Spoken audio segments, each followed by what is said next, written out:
Sapa aku di dalam doa,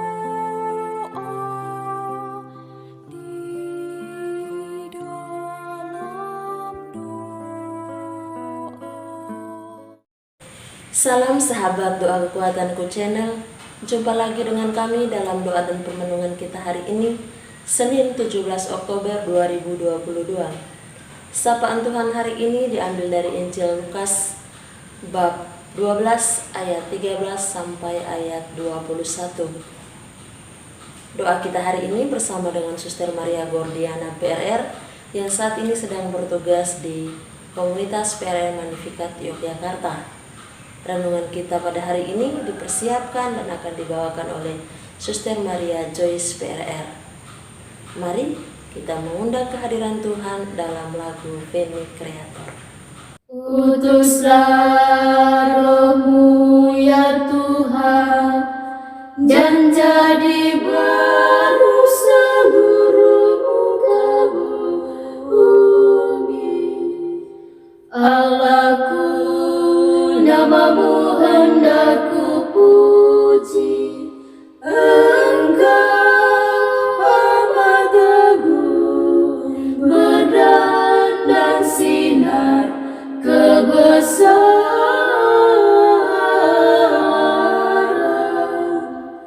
Utuslah Roh-Mu ya Tuhan, dan jadi baru seluruh muka bumi.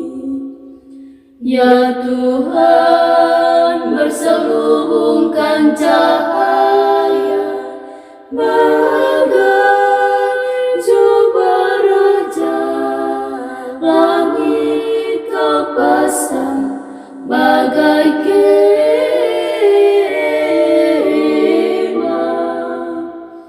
Utuslah Roh-Mu ya Tuhan, dan jadi baru seluruh muka bumi. Firman-Mu disampaikan oleh angin, api yang berkobar, tunduk padamu bagai hamba.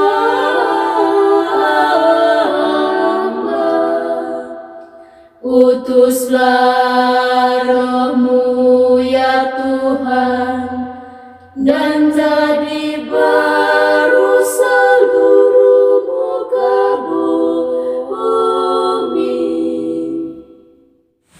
Dalam nama Bapa dan Putra dan Roh Kudus, amin. Utuslah Roh-Mu ya Tuhan, maka semuanya akan dijadikan lagi, dan Engkau akan membaharui muka bumi.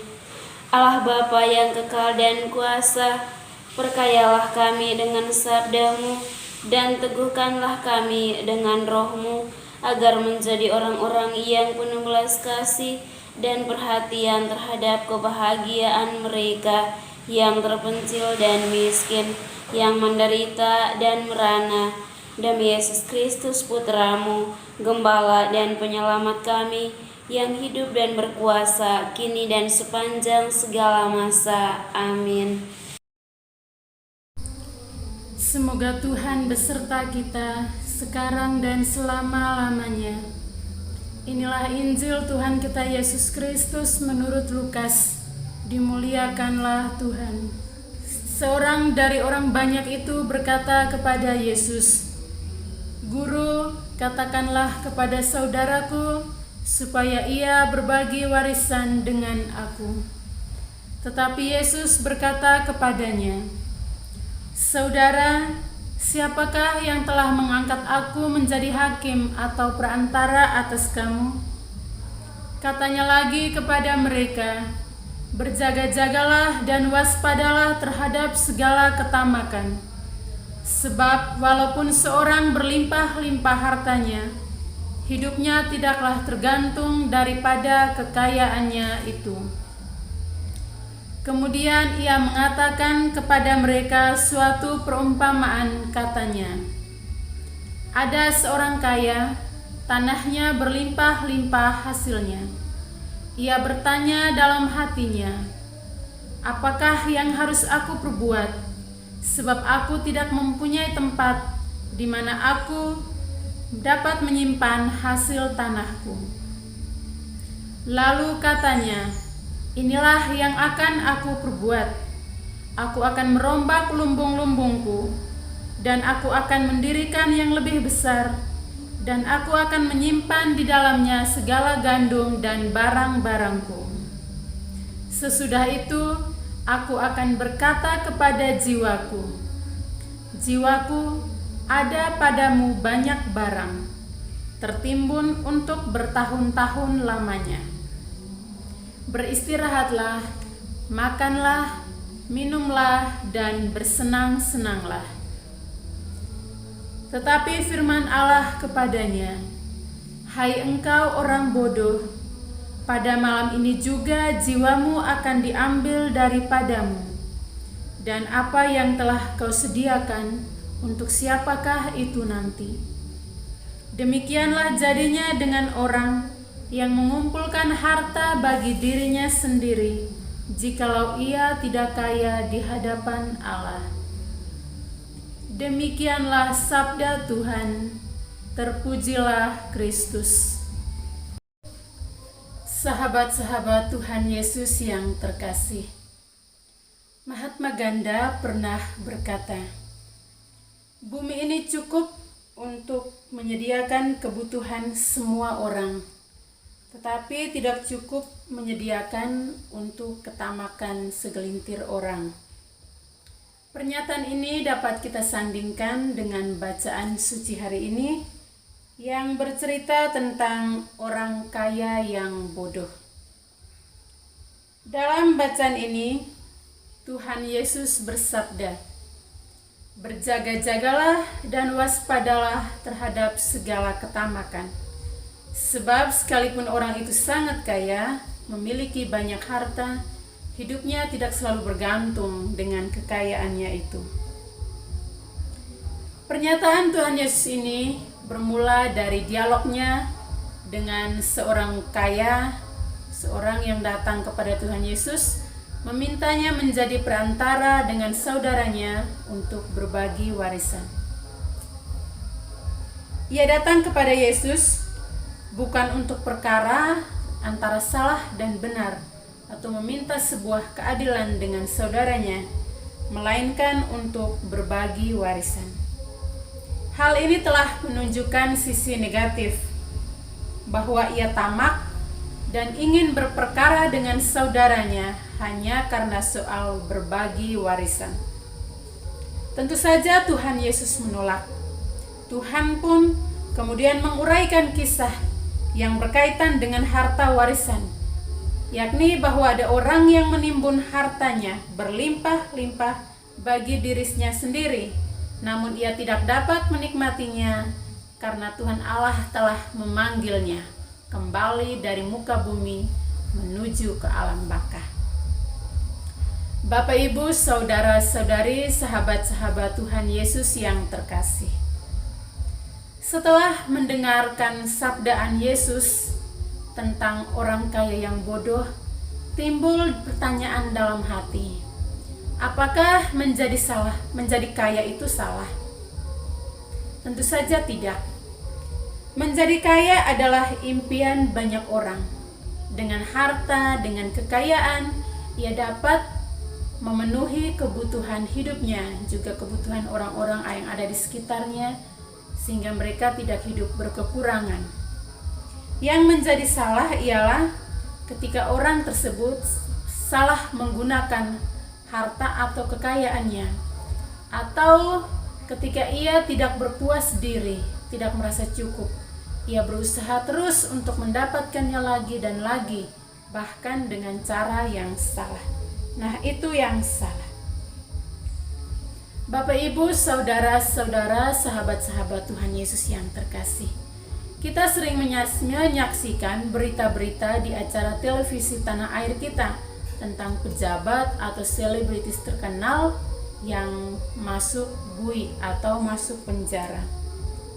Pada umumnya, Pejabat dan selebritis adalah orang-orang kaya. Mereka memiliki banyak uang dan hidup mereka senantiasa bersentuhan dengan hal-hal yang mewah. Mereka tidak pernah kekurangan. Ironisnya adalah kekayaan tersebut menyeret mereka menjadi warga rumah tahanan. Menjadi kaya sepertinya tidak membuat mereka harus menjadi lebih bijak, lebih cerdas, merasa cukup, puas, dan bersyukur. Menjadi kaya malah menceburkan mereka dalam kebodohan, egoisme, dan akhirnya jatuh berantakan. Inilah contoh-contoh kecil bagaimana orang kaya yang bodoh memiliki harta tetapi tidak menggunakannya dengan baik. Atau ada yang sudah memiliki harta tapi tidak puas dan berusaha untuk mendapatkannya lagi dengan cara yang salah dan merugikan banyak orang. Tuhan telah memberi kita bumi dan segala isinya untuk kita gunakan, untuk kita konsumsi. Tetapi Tuhan juga menginginkan agar kita menjaga dan melestarikannya. Maka sebagai makhluk ciptaan Tuhan, kita bertanggung jawab atas pemberian dari Tuhan tersebut. Kita bertanggung jawab atas pribadi-pribadi tertentu, orang-orang tertentu yang Tuhan percayakan ada bersama dengan kita. Jangan sampai kita menyusahkan orang tersebut. Kita bertanggung jawab atas harta, atas barang-barang, atas benda-benda yang ada di sekitar kita yang kemudian menjadi milik kita. Itu hanyalah sementara, hanya sebagai titipan Tuhan. Selain itu, ketika kita mati, kita tidak membawa apapun itu. Kita akan meninggalkannya di muka bumi untuk kepentingan orang lainnya lagi. Oleh karena itu, marilah kita mengikuti sabda Tuhan. Menjadi bijaksanalah dalam menggunakan, memiliki harta-harta duniawi. Amin. Setelah kita mendengarkan firman Tuhan dan merenungkannya, marilah kita menyampaikan doa-doa permohonan kita. Ya Allah, Bapa yang Maha Kasih, kami bersyukur untuk segala berkah dan juga kebaikan yang selalu Engkau anugerahkan kepada kami. Teristimewa rahmat kesehatan yang masih Engkau anugerahkan kepada masing-masing kami. Kami menyerahkan semua mereka yang pada saat ini sedang mengalami penderitaan. Semoga Engkau senantiasa hadir bersama mereka untuk memberikan mereka sukacita dalam hidup. Marilah kita mohon, kabulkanlah doa kami, ya Tuhan. Kami juga menyerahkan semua mereka yang pada saat ini sedang sakit, baik mereka yang terbaring di rumah sakit maupun di rumah mereka masing-masing. Semoga ya Tuhan Engkau menjamah bagian tubuh mereka yang sakit, serta memberkati obat-obat yang mereka konsumsi, agar pada waktunya mereka boleh mengalami kesembuhan. Marilah kita mohon, kabulkanlah doa kami, ya Tuhan. Kita menyerahkan semua mereka yang telah berpulang, teristimewa yang mereka yang masih berada di api penyucian. Semoga Tuhan mengampuni segala salah dan dosa mereka dan memperkenankan mereka berbahagia bersama para kudus di surga. Marilah kita mohon, kabulkanlah doa kami, ya Tuhan. Marilah kita hening sejenak untuk menyampaikan doa-doa permohonan kita secara pribadi.